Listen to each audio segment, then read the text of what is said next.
Hello there, and welcome to this highlight reel of the 2011 Indiana High School State Championship for Girls Soccer Class 1A. We have the Providence Pioneers facing off against the Mishawaka Marian Knights. It's being played at this stadium.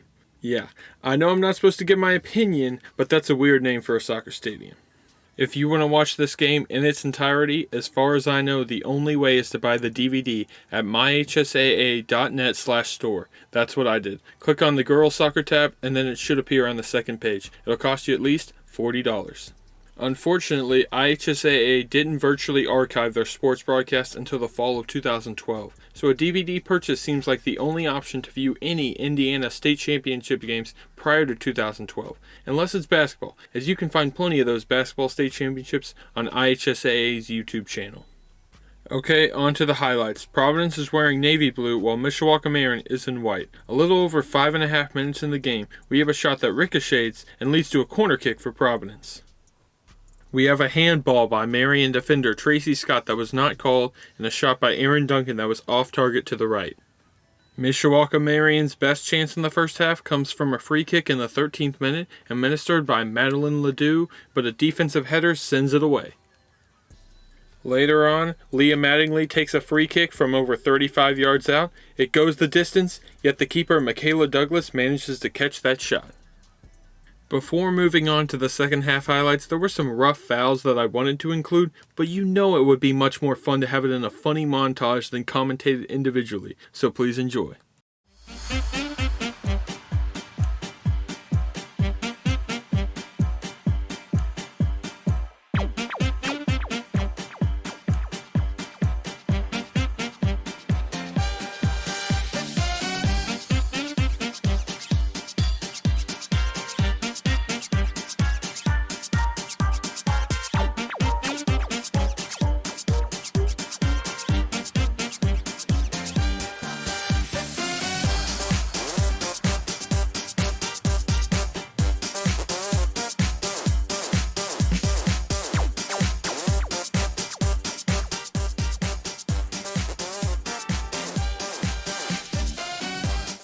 In the second half, following a Knights corner kick, there's an opportunity here as the freshman DJ Veldman is unmarked and she gets a header on the ball, only for it to be a bit off target.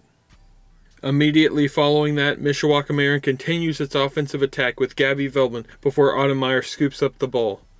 With less than 20 minutes remaining, a very similar situation occurs again as Meyer gains possession of the ball before Veldman can strike it in. You might want to pay attention for this next moment as the Knights move forward with an astounding cross and then Carson Ludwig hits the side of the net instead of the interior. My goodness, that actually happened. And we finally have a Providence second half highlight with almost 8 minutes left as Casey Marlin takes a shot, but it's just a few meters high. With 3 minutes left, Casey Wallace immediately shoots, but it's wide left. And you may have guessed it, but we are going to overtime, as neither team scores at the end of regulation. And when two high school soccer teams are tied in the postseason, 2 7-minute periods are played. Here's where this game's highlights are elevated in terms of entertainment value. Just to hype it up, this is how my younger brother would describe each portion of this state championship. Getting kind of bored. Boring! Oh! This is beautiful. So now, you're probably thinking, hey, send it into overtime. Yeah, no problem. Gabby Veldman takes a free kick for Marian, and things get a little chaotic until Kelsey Rogers clears it away. Then we have sophomore Casey Wallace with the ball, and she's able to dribble forward, uncontested might I add, continues to gain ground. There was a shot attempt, but couldn't put it on frame. What happens next is easily one of the most crucial moments of this whole game, so I hope you're ready. Sarah Pasante passes the ball to Wallace. She fires a deep shot, and it slips past Douglas's grasp for just a moment. It crossed the line. I'm telling you, it had crossed the line. You can even tell from the keeper's reaction that Michaela knew this went in, but yet none of the referees signaled this as a goal. Unreal. If you legitimately believe this shot from Wallace did not cross the line, then please tell me in the comments. But this just reminds me of Frank Lampard's disallowed goal a year earlier in the 2010 World Cup match between England and Germany. Both cases, the ball crossed the line, but no change was made on the scoreboard. Oh, it's so foreign! But the highlight reel continues as we move on to the second period of overtime for yet another significant moment. Maggie Hartnagel is moving forward, nearly ready to strike, only for Kelsey Rogers to run up and bump into her left side. I would have called that a foul in the box and subsequently granted Marian a penalty kick, but the referee decided not to blow the whistle on that one. 2 major officiating errors in this overtime, if you ask me, but the only good thing is that it's not against the same team on both instances. Finally, with under a minute to go, Maggie Hartnagel is called for a handball, and thus it's a free kick for Providence. Mattingly takes the free kick and shoots it only for Douglas to deflect it with her right hand. I've no choice but to praise Michaela for stopping this one. Wow.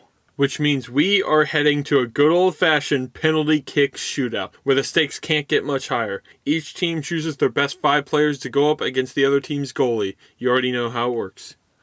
Providence will be shooting first, as we have Casey Wallace, the same Casey Wallace who scored only for it not to count. This time, there's no confusion as she hits the back of the net on the left side. Mishawaka Marian sends their season's top goal scorer, Gabby Veldman, to take the first penalty for the Knights. You gotta think this will make it 1-1. But nope, it hit the post and stayed out, just a few inches too far to the right. The Pioneers hope to increase their lead with Kelsey Rogers taking it, and it's good. Excellent placement by Rogers. Freshman Shannon Hendricks takes aim for Marian and soars over the crossbar. Things are looking dire for Mishawaka Marian, down 2-0 in the shootout. Junior Aaron Duncan takes the third penalty kick for Providence, and it's saved by Michaela Douglas. Brilliant save, as that was vital for the Knights. DJ Veldman, Gabby's younger sister, seeks to put Marian back in contention. And it's in. Barely slips underneath Autumn Meyer's hands. After 3 rounds, it is now 2-1 in favor of Providence. We got Casey Marlin, the top goal scorer for Providence. Makes it 3 for the Pioneers. It's now a must-make for Tracy Scott to keep Mishawaka Marian alive. All comes down to this, and it's over! Just like Hendricks' penalty kick 2 rounds earlier, Tracy's attempt was just a little too high to be on target, as Providence is crowned the soccer champions of Indiana, at least for 1A girls. That is Providence's first ever state championship victory in a team sport, and the Pioneers only allowed 6 goals in the entire season, which is astounding. Congratulations to you all. The official score was Providence 0, Mishawaka Marian 0. Then in penalty kicks, 3 for Providence and 1 for Mishawaka Marian. And before I conclude this video, I want to give out my award for the MVP of this game. And after reviewing all the footage, I must give it to Casey Wallace for her disallowed goal in the first overtime period and for making the first penalty in the shootout. Casey contributed extensively, fought hard, and earned my trivial MVP award. That'll do it. Be sure not to undervalue goal line technology on your way out, and I hope to see you next time.